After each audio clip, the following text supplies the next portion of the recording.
আর এবার যে খবরের দিকে নজর রাখবো, পূর্ব বর্ধমান এলাকায় প্রবল বৃষ্টি হয়েছে, যার জেরে শ্মশানে যাওয়ার রাস্তা একেবারে দুর্বিষহ হয়ে পড়েছে।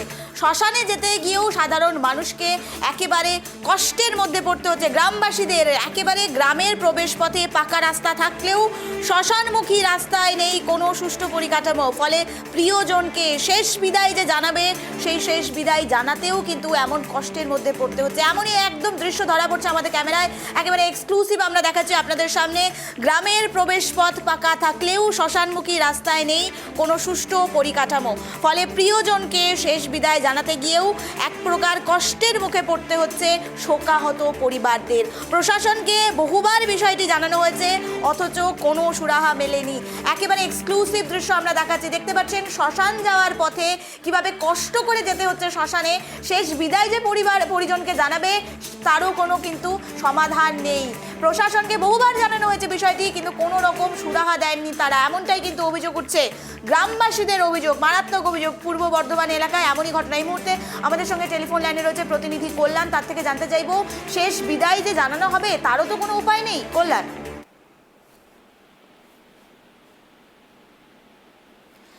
তোমার থেকে জানতে চাইবো যে শেষ বিদায় পরিজনকে যে জানানো হবে তারও তো কোনো উপায় নেই। গ্রামে এমনই একটি দৃশ্য ধরা পড়ছে আমাদের ক্যামেরায়। কল্যাণ, একদমই নির্বাচিত। দেখো, যেটা বলে রাখবো যে পূর্ব বর্ধমান জেলার খণ্ডঘোষ ব্লকের গোপালবেড়া পঞ্চায়েতের যে ইঁদুটি গ্রাম, সেই গ্রামে কিন্তু একটি চিত্র কিন্তু আমরা আমাদের ক্যামেরায় বন্দি করতে পেরেছি। সেটা কিন্তু একবারেই করুণ চিত্র বলাই যায়। যে রাস্তা একেবারে বেহাল, মানে শ্মশানমুখী যে রাস্তা, সেই রাস্তা কিন্তু একদম বেহাল দশা। দুর্ভোগে শ্মশান যাতায়াত করতে হচ্ছে মৃতদেহ নিয়ে। এমনই কিন্তু দৃশ্য ধরা পড়েছে আমাদের ক্যামেরায়, যেটা হচ্ছে ইঁদুটি গ্রামে রায়পাড়া থেকে চাপড়ার 2700 কিলোমিটার রাস্তা কিন্তু কাদায় ভরে গেছে। আর সেই এক হাঁটু কাদা পেরিয়ে কিন্তু সপ্তাহ করতে হচ্ছে, এমনটাই কিন্তু চিত্র আমরা দেখলাম। দেখো, গ্রামের প্রবেশ পথ কিন্তু পাকা রাস্তা, সেই পাকা রাস্তা থাকলেও কিন্তু শ্মশানমুখী রাস্তা নেই কোনো রকম সুষ্ঠু পরিকাঠামো। যেটা 27 কিলোমিটার যে রাস্তা, সেখানে কিন্তু সুষ্ঠু কোনো পরিকাঠামো নেই। ঘটনায় কিন্তু তীব্র কটাক্ষ করেছেন বিজেপির জেলা সহ সভাপতি মৃত্যুঞ্জয় চন্দ্র। তিনি কিন্তু ক্ষোভ উগড়ে দিয়েছেন। তিনি বলছেন সেখানে বিজেপির সংগঠন মজবুত থাকায় সেখানে কোনো রকম উন্নয়ন হয়নি, এবং সেখানকার যে সাধারণ মানুষ, তাদেরকে কিন্তু দাহ করতে যেতে হচ্ছে এক হাঁটু কাদা পেরিয়ে। বাংলার উন্নয়ন হচ্ছে এটাই যে তৃণমূলের যারা নেতারা আছে তারা কিন্তু বলছেন যে 99% উন্নয়ন হয়েছে বাংলায়। সেই 99% উন্নয়নের কিন্তু এমন একটা চিত্র। তবে আমরা কথা বলেছিলাম পূর্ব বর্ধমান জেলার যিনি সভাধিপতি আছেন শ্যামাপ্রসন্ন লোহার, তিনি কিন্তু বলেছেন, ঘটনার কথা কিন্তু স্বীকার করে নেন। তিনি বলেছেন, হ্যাঁ, আমি খোঁজ খবর নিয়ে দেখেছি, সেখানকার রাস্তার অবস্থা কিন্তু একদম খারাপ।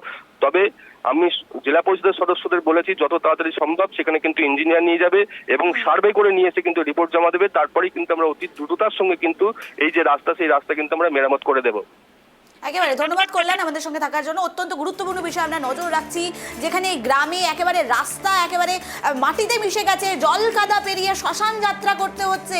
প্রিয়জনকে শেষ বিদায় জানানো হচ্ছে এমনই ভাবে, একেবারে জল কাদা পেরিয়ে, হাঁটু জল কাদা পেরিয়ে শ্মশানে যাচ্ছেন যাত্রীরা, এমনটাই কিন্তু অভিযোগ উঠছে গ্রামবাসীদের। এমনই অভিযোগ যে শেষ বেলা, শেষ বিদায় জানাতেও এমন একেবারে নাজেহাল পরিস্থিতির শিকার হতে হচ্ছে তাদের।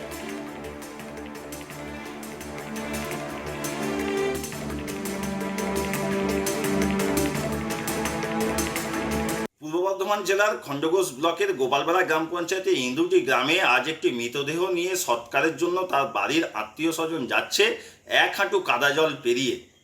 এটা হচ্ছে বাংলার উন্নয়ন। আজকে যে মমতা ব্যানার্জির নেতৃত্ব বলছেন যে তারা 99% উন্নয়ন করে দিয়েছেন, 99% উন্নয়নের এটা হচ্ছে একটা চিত্র। শুধু শ্মশান যাত্রা রাস্তার যে বেহাল অবস্থা তা কিন্তু নয়, এই বাংলার প্রত্যেকটা রাস্তার অবস্থাই খুবই বেহাল। বিশেষ করে পূর্ব বর্ধমান জেলার বিভিন্ন জায়গায় ছাত্ররা স্কুল যেতে পারছে না, রাস্তার এত বেহাল অবস্থা। রুগীকে নিয়ে হসপিটালে নিয়ে যেতে হবে, সেখানে অ্যাম্বুলেন্স যেতে পারছে না, তাকে খাটিয়ায় করে নিয়ে যেতে হচ্ছে। এই ধরনের বিভিন্ন চিত্র রয়েছে। তৃণমূল কংগ্রেসের আমলে রাস্তার হাল বেহাল, রাস্তার কোনো উন্নতি হয়নি। উন্নতি হয়েছে রাস্তার নামে কাটমানি খাওয়া। এরা কোটি কোটি টাকা কাটমানি খেয়ে তৃণমূল নেতৃত্বের উন্নতি হয়েছে, তারা কোটি টাকা মালিক হয়েছে। আর বিশেষ করে গোপালবেড়া ইঁদুটি গ্রাম 258-59 নম্বর বুথের যে রেজাল্ট, সেখানে বিজেপি সংগঠন মজবুত, বিজেপি জয়লাভ করেছে। তাই ওই এলাকার মানুষদেরকে কষ্ট দেওয়ার জন্যই ওই 700-800 মিটার রাস্তা কাদা জল করে রেখেছে তৃণমূল কংগ্রেস, যাতে তারা বুঝতে পারে যে বিরোধী দল করলে কি কষ্ট ভোগ করতে হয়।